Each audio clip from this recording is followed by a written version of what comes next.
Bonjour, bienvenue dans mon cours. Alors je vais vous présenter aujourd'hui un cours sur les moteurs asynchrones. Alors c'est un cours important parce que les moteurs asynchrones, c'est des moteurs qui sont énormément utilisés dans l'industrie. On les retrouve vraiment de partout. Alors la raison qui fait qu'ils sont beaucoup utilisés, c'est que on a très peu de maintenance sur ces moteurs. C'est des moteurs sur lesquels il n'y a pas pratiquement pas de pièces d'usure, à part les roulements. Mais et les roulements, on va les changer que très rarement.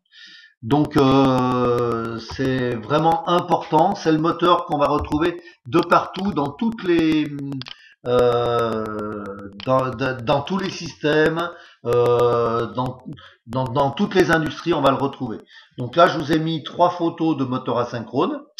Celui-là, on a un flasque arrière qui est très important, certainement parce qu'on va avoir un frein dessus.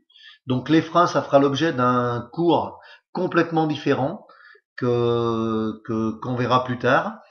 Sur ce cours-ci, on va s'attacher sur la constitution des moteurs asynchrones. Ça va être l'objet d'une première vidéo. Une deuxième vidéo qui va parler de tout ce qui est couplage.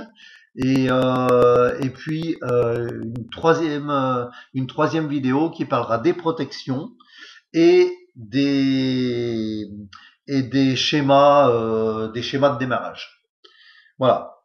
Alors, d'abord, ces moteurs asynchrones, la première chose qu'il faut savoir, c'est que quand on va mettre le courant sur ces moteurs asynchrones, quand on va les alimenter, on va créer un champ tournant. On va créer un champ magnétique qui va tourner à une vitesse très importante. En fait, ce champ tournant, ce ne sera pas la vitesse de rotation du moteur, ce sera la vitesse à laquelle va tourner notre champ magnétique. Et cette vitesse, elle peut se calculer par la formule petit n égale F sur P. Alors n, ce sera en tours par seconde. Attention, je dis bien en tours par seconde parce que souvent dans les exercices, on demande en tours par minute ou en tours par heure. Donc méfiez-vous de ça. Petit f, c'est la fréquence en hertz. Donc en France, ce sera toujours 50. Et puis P, ça n'a pas d'unité. Et en fait, P, ça va être un nombre entier parce que c'est le nombre de paires de pôles. On verra tout à l'heure à quoi sont liés le nombre de paires de pôles. Mais P, c'est un nombre entier. C'est soit 1, soit 2, soit 3, soit 4. On va rarement au-delà de 4. Ça peut arriver sur des moteurs vraiment très complexes, mais c'est rare, hein, c'est vraiment rare. Pas sur les moteurs asynchrones en tous les cas. En tous les cas, la vitesse de synchronisme, vous devez être capable de la calculer parce que la vitesse de synchronisme va être très proche de la vitesse de rotation du moteur. Et comme nous, ce qu'on va souvent chercher à avoir, c'est la vitesse de rotation du moteur, du coup, il faut que vous soyez capable de calculer la vitesse de synchronisme avec cette formule. Donc, je rappelle, petit n, c'est des tours par seconde, f, c'est des hertz, et p, c'est le nombre de paires de pôles, donc ça n'a pas d'unité. Alors, comment sont constitués les moteurs asynchrones?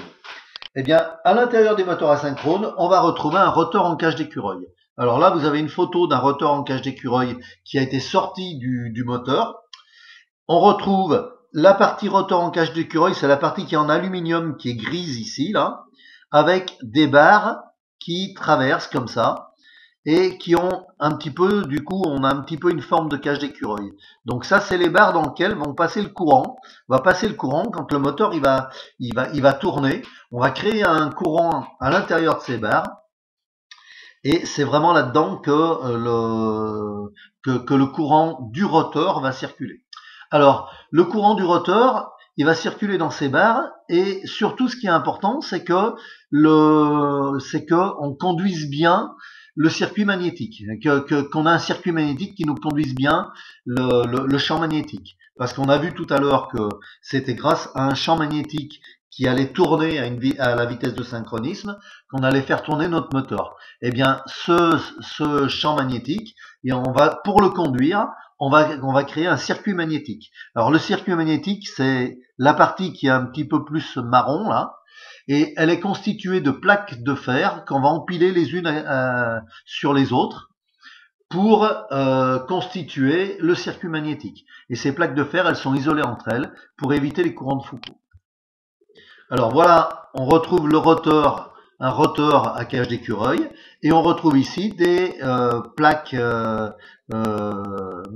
métalliques qu'on va empiler les unes aux autres pour créer le circuit magnétique. Alors là, ce que je vous invite, en fait, cette photo, elle vient du site que je vous ai donné ici, là, et je vous invite très fortement à aller jeter un coup d'œil à ce site parce que il est tout à fait dans l'optique de ce que nous on fait. Et je trouvais ça intéressant de vous donner cette photo de matériel qui sont en cours de fabrication. Alors, les différentes pièces de notre moteur asynchrone. Alors, ce qu'on a fait, je vous ai fait un éclaté qui vient de la société Leroy Sommer, qui est une société qui fabrique des moteurs. Et, ici, on va retrouver les différentes parties de notre moteur. Alors, la première partie, c'est le rotor qui est ici. Donc le rotor en cage d'écureuil, là cette fois on voit qu'un seul bloc, tout est moulé, les barres sur lesquelles va passer le courant, elles sont ici, et puis on a le circuit magnétique qui est à l'intérieur, tout est moulé. Donc la deuxième partie qu'on va voir, c'est la partie qui est là, c'est la partie qui va constituer, qui va créer le champ magnétique, dans lequel on va rentrer le courant, et ce courant va être transformé en champ magnétique, et c'est ce champ magnétique qui va faire tourner le moteur. Alors pour transformer ce courant en champ magnétique, on a des bobines, ici, et puis bien sûr tout ça est tenu par une carcasse métallique. Donc ça c'est ce qu'on appelle le stator. Alors le rotor, on appelle ça rotor parce qu'il est entraîné en rotation, et le stator, on appelle ça stator parce qu'il est statique et qu'il ne bouge pas. Ensuite, en 3, là, on voit à l'intérieur du stator, et qui fait partie du stator, on a les enroulements ou les bobines, ou le bobinage. En 4, on a une petite plaque qui est métallique sur laquelle va être gravé les caractéristiques du moteur. Cette plaque métallique est très importante parce que souvent, on vous fera travailler à partir de la plaque de cette plaque signalétique pour retrouver les caractéristiques du moteur et puis pouvoir faire quelques petits calculs avec. En 5, c'est ce qu'on appelle la plaque à bornes. Alors la plaque à bornes, c'est une plaque dans laquelle on va retrouver les différentes bornes de notre moteur et où on pourra faire des couplages. Et ça, c'est important aussi pour vous parce que c'est à l'électricien de créer le couplage en fonction des caractéristiques qui sont sur la plaque à bornes. Sur la plaque signalétique, excusez-moi. Ensuite, on retrouve ici un ventilateur. Alors, le ventilateur, à quoi il sert? Eh bien, dans le moteur, on a, comme tout matériel électrique, on a des pertes. On a des pertes par effet Joule qui vont échauffer le moteur. Et pour éviter que le moteur il monte trop en température, eh bien, on va le ventiler. Donc, on va rajouter au bout du rotor, on va rajouter un ventilateur, un flasque de ventilateur. Donc ensuite, en 7 et en 8, on a les flasques, le flasque arrière et le flasque avant. Et les flasques vont nous permettre de maintenir le roulement, qui est la seule pièce d'usure du moteur asynchrone. Donc le roulement, il est ici. Ça peut arriver qu'on ait à en changer. Donc il y a une procédure qui est quand même un petit peu délicate, entre autres pour changer les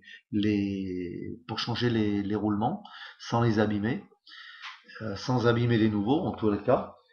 Mais bon, ça c'est plutôt du travail de maintenance. Donc les flasques arrière et avant, voilà. Et ensuite en 9, on a la clavette. Alors la clavette, c'est une petite pièce qu'on va venir mettre dans une gorge qui est sur le rotor.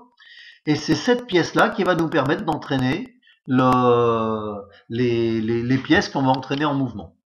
Donc la clavette, c'est important. Et enfin, on a le flasque arrière pas le flasque arrière, le capot de ventilateur, qui va nous permettre de ne pas de limiter les risques par rapport au ventilateur qui lui est en rotation.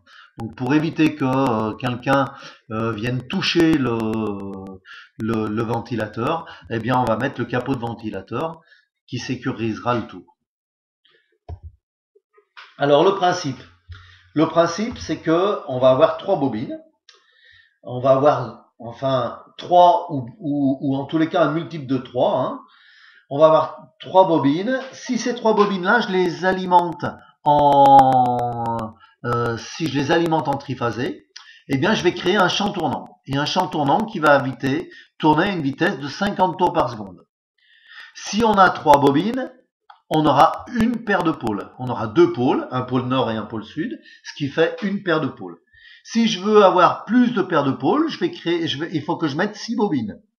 Et j'aurai forcément 2 bobines qui seront en série. En général, les 2 qui sont opposées, qui vont être en série. Et à ce moment-là, la vitesse de rotation du moteur, elle sera 2 fois plus lente. Voilà. Donc, quand je crée mon champ magnétique tournant, là, mon champ ma rotation de champ tournant, eh bien, je vais créer à l'intérieur du rotor, du disque, un courant induit qui va venir s'opposer au champ magnétique tournant. Et du coup, ce courant, il va suivre le champ tournant. Et le disque, il va avoir tendance à suivre le champ tournant. Il va être entraîné en rotation grâce à ces courants induits. Et pour qu'il y ait création de courant induit, il faudra qu'il y ait une différence de vitesse entre le rotor et le champ tournant. Il n'empêche que le rotor, il va se mettre à tourner très très vite, pratiquement à la même vitesse que le champ tournant, mais toujours avec un tout petit décalage pour pouvoir continuer à avoir un courant induit. Donc la différence de vitesse entre les deux, on pourra la retrouver grâce au glissement. Alors la vitesse de synchronisme, c'est la vitesse du champ tournant. La vitesse qui est notée ici NS, et NR, c'est la vitesse de rotation du moteur. Donc la différence entre la vitesse du champ tournant et la vitesse de rotation du moteur, divisé par la vitesse du champ tournant, ça va nous donner le glissement. Et le glissement, ce sera une notion très importante. Donc vous devez être capable, à partir de la fréquence et du nombre de paires de pôles, de pouvoir trouver la vitesse de synchronisme du moteur. Et si vous avez la vitesse de synchronisme et la vitesse de rotation du moteur, vous devez être capable de calculer le glissement. Ou alors, si vous avez le glissement et la vitesse de synchronisme, vous devez être capable de retrouver la vitesse de rotation du moteur. Voilà, on verra tout ça dans les exercices, pas de problème. Donc le principe du moteur asynchrone, c'est vraiment ces bobines qu'on va mettre, qui vont nous créer un champ tournant. Et le fait que le stateur qui est là, que le disque, il tourne pas tout à fait à la même vitesse que le champ tournant, eh bien c'est ce qui constitue un moteur asynchrone. Asynchrone parce qu'on n'est pas tout à fait synchrone entre la vitesse de rotation du moteur et la vitesse de rotation du champ tournant. Voilà, donc là je vous ai mis un petit peu la constitution un petit peu plus en détail, où on voit ici comment chacune des bobines va être ramenée à la plaque à borne. Voilà, hein, on voit bien cette notion-là de bobine qui va être ramenée à la plaque à borne. Et tout ça, eh bien, on le verra plus en détail au moment de faire les couplages. Voilà, et ben les couplages, ça fera l'objet d'une autre vidéo. Je vous remercie pour aujourd'hui.